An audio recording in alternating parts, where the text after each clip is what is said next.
श्री कुंज विहारी श्री सुखदेव श्री श्याम चरणदास जय श्री गुरुदेव। भक्त भक्ति भगवंत गुरु चतुर नाम वपु एक, इनके पद वंदन किए नासै विघ्न अनेक। संप्रदाय सुखदेव मुनि चरणदास गुरुद्वार, परम धर्म भागवत मत भक्ति अनन्य विचार। श्री भक्तमाल चरित्र श्रृंखला में आज हम श्री समानबाई जी महाराज का चरित्र श्रवण करते हैं। श्री समानबाई जी अलवर राज्य के ख्याति प्राप्त चारण भक्त और कवि श्री रामनाथ कविया की पुत्री थी। वे तत्कालीन तिजारा नरेश बलवंत सिंह जी के कृपा पात्र थे। बलवंत सिंह जी ने उनको शियाली ग्राम प्रदान किया था और वहीं वे अपना सीकर जिले का मूल स्थान नृसिंहपुरा गांव छोड़ करके रहने लगे और वहीं पर समानबाई का संवत 1882 में जन्म हुआ। पिता के और भक्ति के संस्कार समानबाई जी को जन्म से ही प्राप्त हुए। वे छोटी थी तभी से काव्य रचना के द्वारा भाव सुमन प्रभु को अर्पित करने लगी। उनका विवाह है अलवर राज्य के अंतर्गत गजुकी ग्राम के श्री रामदयाल पालावत से हुआ। रामदयाल जी को उनके निकट संबंधी माहुद गांव के रूपदान जी ने गोद ले लिया। रूपदान जी 3 गांवों के जागीरदार थे। तब से वे माहुद ग्राम में रहने लगे रामदयाल जी। तो समानबाई जी को ससुराल का वातावरण पूर्णतः अनुकूल ही मिला।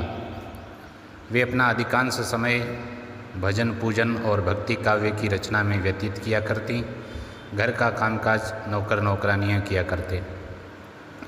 इस बीच उन्हें किसी योग्य गुरु से दीक्षा लेने की उत्कंठा जागी। वे संतों के दर्शन के लोभ से श्री चरणदास जी महाराज के जन्मोत्सव आदि अवसरों पर डहरा बहादुरपुर जाया करती। तो वहीं श्री दयालदास जी नाम के एक चरणदासी संत से प्रभावित होकर उन्होंने उनसे दीक्षा ले ली। एक बार वे अपनी सहेली थाना के ठाकुर हनुमंत सिंह जी की पत्नी भटियानी जी के साथ वृंदावन गई। वहाँ उन्हें वर्षा ऋतु की झीनी फुहारों के बीच झूला झूलते हुए श्री राधा कृष्ण के दर्शन हुए। वह छवि उनके हृदय पर सदा के लिए अंकित हो गई।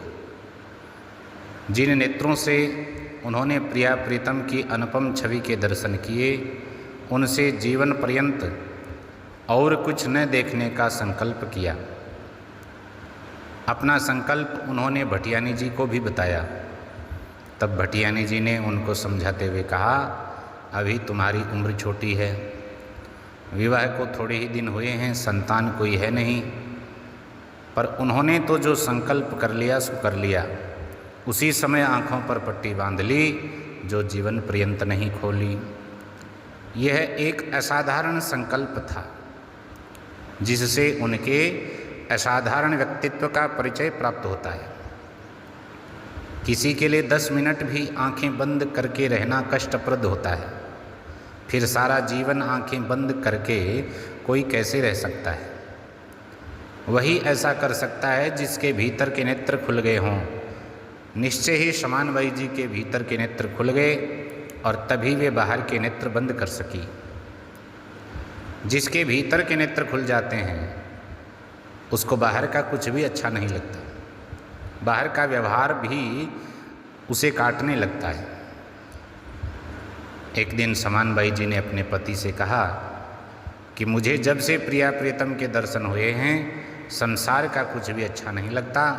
मेरी इच्छा है कि आप दूसरा विवाह कर लें और मुझे इस नश्वर शरीर को पूर्णतः भगवत भजन में नियोजित करने के लिए स्वतंत्र छोड़ दें। रामदयाल जी ने कहा कि मैं तुम्हारे जैसी पत्नी को पाकर के दूसरे विवाह की बात सोच भी कैसे सकता हूँ। यह तो मेरे लिए बड़े भाग्य की बात होगी कि मेरी पत्नी भगवान की सेवा पूजा में निमग्न रहे और मैं उनकी सेवा करूँ। मैं केवल तुम्हारी सेवा ही नहीं करूँगा, तुम्हारे भजन साधन में जो विघ्न आएंगे उनका निराकरण करता हुआ स्वयं भी मैं तुम्हारा अनुसरण करके अपने जीवन को सफल करने की चेष्टा करूँगा। और रामदयाल जी ने ऐसा ही किया। उन्होंने संतान के अभाव की पूर्ति अपने छोटे भाई के लड़के गंगा सिंह को गोद लेकर के कर ली, दूसरा विवाह नहीं किया। इससे समान बाई की पति भक्ति में और भी वृद्धि हुई। वे भजन साधन में लगी रहते हुए भी पति की देखभाल नौकर चाकरों पर न छोड़ करके यथासंभव स्वयं किया करती। पति की आदत थी रात्रि में विलंब से भोजन करने की, तो समान बाई उस समय तक जागती रहती और पतिदेव को खिलाकर स्वयं भोजन करती। यह समय उनके भजन के लिए भी अनुकूल होता। नौकर चाकर सब सोए रहते, घर का वातावरण बिल्कुल शांत होता और इसी समय उन्हें काव्य की भी अच्छी स्फूर्ति होती। जीवन भर समान बाई जी अपने पतिदेव के प्रति आभारी रही। अपने काव्य में भी उन्होंने उनकी प्रशंसा करने का प्रयास किया, पर उन्हें शब्द नहीं मिले।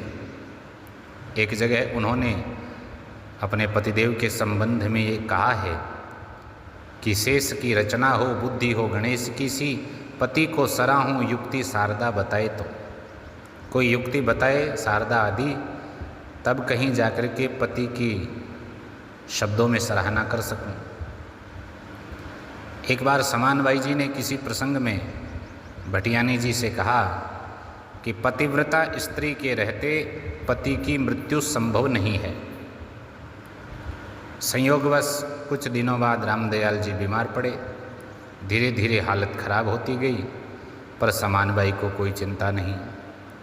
वे पूर्ववत अपना भजन पूजन करती रहीं और जब हालत इतनी खराब हो गई कि चिकित्सकों ने भी उनके जीवन की आशा बिल्कुल छोड़ दी, तो उन्होंने समान बाई जी ने अपने कक्ष में जाकर के अपने स्वयं के रचित एक पद के द्वारा भगवान से प्रार्थना की।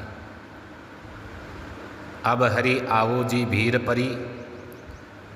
परी रानी रुक्मिणी पे जिन प्रभु आन बरी। रुक्मिणी जी पे भीड़ पड़ी थी, सो प्रभु आपने स्वयं जाकर के उनका वर्ण किया। भीड़ परी द्रुपद तनया पे सारी अनंत करी। द्रौपदी जी पर भीड़ पड़ी तो आपने उस साड़ी को अनंत कर दिया। भीड़ परी प्रहलाद भक्त पे खम्भ से देह धरी।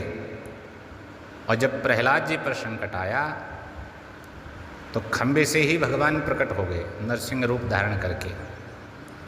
भीड़ परी जब पांडु सुवन पे भय सहाय हरि। पांडवों पर, पांडु पुत्रों पर जब जब भीड़ पड़ी तब तब आपने ही सहायता करी। कहत समान सुनो ब्रजनंदन विनय करुणा भरी। समान बाई जी कहते हैं कि हे ब्रजनंदन, मेरी भी करुणा से भरी यह विनय सुन लो। कहते हैं पति का स्वास्थ्य उसी समय से ठीक होता गया और वे पूर्ण स्वस्थ हो गए। मानो अपने वाक्य को सत्य सिद्ध करने के लिए ही समान बाई जी अपने पति के जीवन काल में ही संवत 1942 में श्रावण की अमावस्या को परमधाम चली गई। समान बाई जी में काव्य रचना की ईश्वर प्रदत्त प्रतिभा थी। उन्होंने अपनी शक्ति का प्रयोग भगवान का गुणगान करने में ही किया। स्वयं तो वे आंख पर पट्टी बंधी रहने के कारण अपनी रचनाओं को लिख नहीं सकती थी, तो इस काम के लिए उनके पास एक आदमी नियुक्त रहता था और उन्हें जब भी किसी पद की स्फूर्ति होती वे बोल देती और वह लिख लेता। तो उनका नियम था नित्य प्रातः काल कम से कम एक पद की रचना करके भगवान को समर्पित करने का। उनकी रचनाओं में मुक्तकों की प्रधानता है। मुक्तक छंद अधिक लिखे हैं। उपमा श्री कृष्ण और उपमा श्री राधा नाम के मुक्तकों में उन्होंने कृष्ण और राधा की अनुपम छवि का सुंदर चित्रण किया है समान बाई जी ने। अन्य कई मुक्तकों में भगवान के भक्त वात्सल्य का भी सुंदर वर्णन है। बहुत से मुक्तक गेय हैं, गाने योग्य छंद हैं। ऐसा चारण समाज में प्रथा रही कि विवाह और जन्मादि के मांगलिक अवसरों पर उनके यहाँ श्री राम के विवाह और जन्मादि के गीत गाए जाते हैं। समान बाई जी ने बहुत से ऐसे गीतों की रचना की जो आज भी चारण समाज के घरों में ऐसे अवसरों पर गाए जाते हैं। उनकी रचनाओं के 2 उदाहरण प्रस्तुत हैं। एक रचना में वे वर्णन करते हैं कि श्री कृष्ण राधिका जी से कह रहे हैं, राधे जी चाकर कर अपनाए,